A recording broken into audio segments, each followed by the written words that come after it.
Good morning, Fish Report Nation, Fish Nation, Fish Channel Nation, whatever you prefer to be called. Good morning. Good afternoon. Welcome into some ham for lunch as one of the so gracious Fish Nation subscribers, one of the almost 40,000 of you subscribers, coined a little phrase yesterday. Fish for breakfast, fish at 6. And in between those, you can have some ham for lunch. How do you like that? We're going to roll with it, I think, see if it sticks. Wanted to talk a little bit, of course, about your Dallas Cowboys. Talk about the Cowboys season, 5-1. It's an amazing season. It's a team of talent, resilience, stability beyond anything that we've seen recently with any Dallas Cowboys teams. Think about last season, 6-10. In Mike McCarthy's first year, almost really unraveled this team, didn't it? Of course, injuries, lots of factors went into that. Of course, Dak Prescott injury, first and foremost, was at the forefront of that. But hey, it's a new year. The Cowboys have responded well.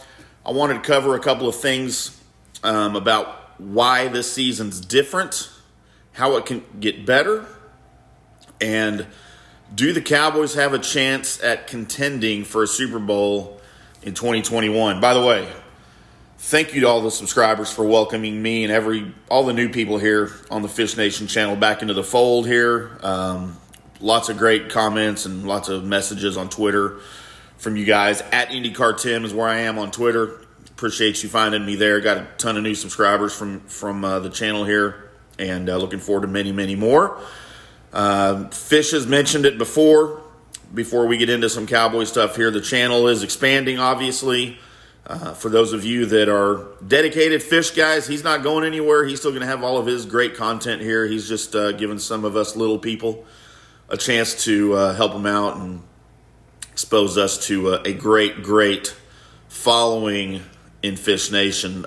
So you'll notice there's going to be some college content, a little bit of fantasy football content coming up later today on the channel. I'm going to post a fantasy football show that we've been doing for a while over on another channel that we're migrating over here. So if you're into fantasy football, a couple of great guys been doing fantasy football shows, podcasts for years and years and years that I just started producing their show not too long ago, and we're bringing it over. But anyway, you'll find it all under playlists. You can find your Dallas Mavericks NBA stuff, of course. It'll have its own playlist. College football will have its own playlist. Fantasy football will have its own playlist. And, of course, Cowboys and NFL and the Fish Report all by itself on its own playlist, as it should be. Well, let's talk a little bit about 2021 Dallas Cowboys.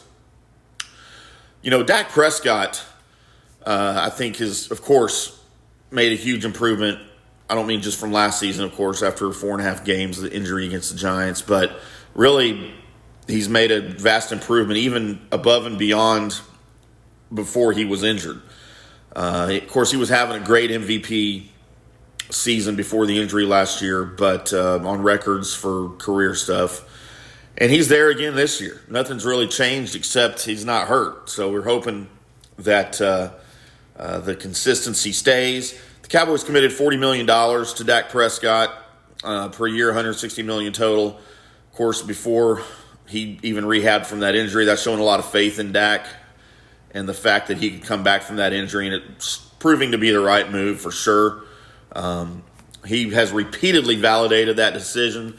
He returned to a 403-yard, 3-touchdown opening day performance that really showed all the confidence in the world from his initial 28-yard pass executed off that audible play. But the Cowboys fell to the Buccaneers in week 1, 31-29, but haven't lost since. So Prescott's ability to deploy a variety of game plans at a high level has really set the tone for the Cowboys in 2021.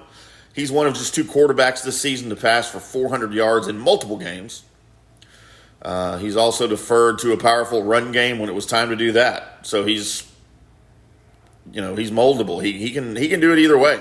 He can do whatever he needs to do to win the game. They played defenses like the Chargers and the Panthers, dictated run games. So his command of the offense, really, along with Kellen Moore, has it's really shown teammates that he can be the guy. And again, validating that decision by the Cowboys. He can His performance this year has been impressive for a lot of reasons. He's able to decipher coverages before the play starts, which is paramount for his passing stats. He just reads coverages in the middle of the play, before the play, knows where to throw the ball. We talked a little bit about his completion percentage over expectation on a previous video. If you're a stats head, go check that video out. He's second in the league with a 7.8 CPOE. Go check that out. If you're into numbers and stuff, it kind of gives me tired head sometimes, but it is what it is. So yeah,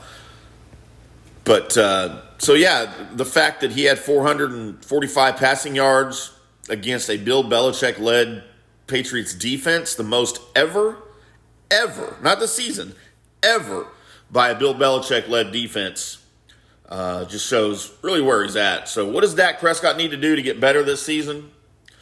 His decision-making's been good. He could play a little bit cleaner, especially in the red zone. He threw an interception and lost a fumble both in the red zone versus New England, and the Eagles too. Of course, they scored off that strip sack when Dallas was backed up in their own end zone. So Dak Prescott can get better. Number two, let's talk about something else that's pretty remarkable this season. You'll probably recognize it. Takeaways. Not something we've seen in recent Cowboys teams, is it?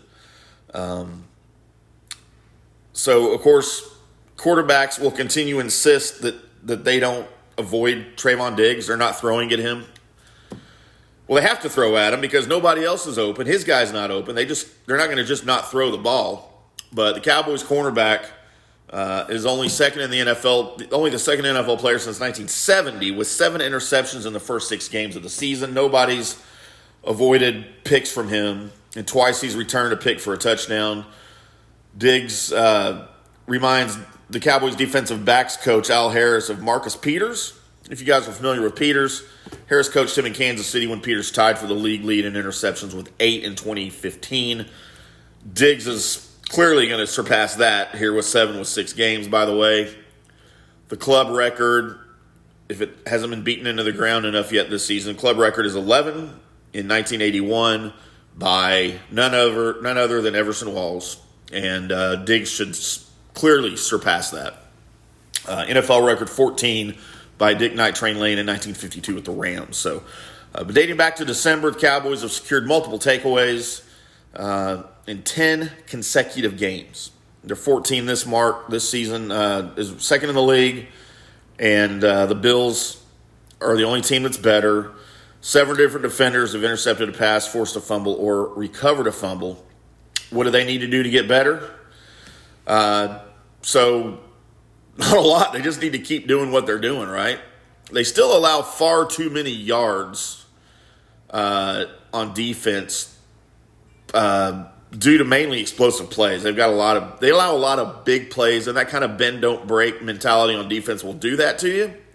So they really need to eliminate some of those big plays. The Cowboys have allowed 20 plus yards on average of 4.5 passing plays per game. Only the Jaguars and the Jets are worse. So that's certainly an area the Cowboys can improve. A little bit later today, we'll come back on. We'll have ham for dinner if you want, since we're having ham for lunch. We're going to talk about the run game. We're going to talk about Ezekiel Elliott, some of the offseason moves, how those have worked this season where they didn't last season for sure. We'll talk about a gamble the Cowboys have made on a player that is paying off tremendously. You might be able to guess who that is. We'll talk a little bit about the coaching staff, how that's changed this season, and, of course, the offensive line. So I'm IndyCar Tim. I appreciate you tuning in with us today. We'll do another ham for lunch / ham for dinner tonight. Talk about those things for the Cowboys. If you're into the stats thing, I'll try to cover some of that for you guys. A lot of times I'm out here spitballing and seeing what sticks with y'all. But appreciate you tuning in. Make sure you like the video. Please comment below in the comment section. Let me know what you thought about the video, what you'd like to hear from us, and all that good stuff. Fish Report YouTube channel, IndyCar Tim. We'll see you a little bit later today. And have a great afternoon. Have some ham for lunch.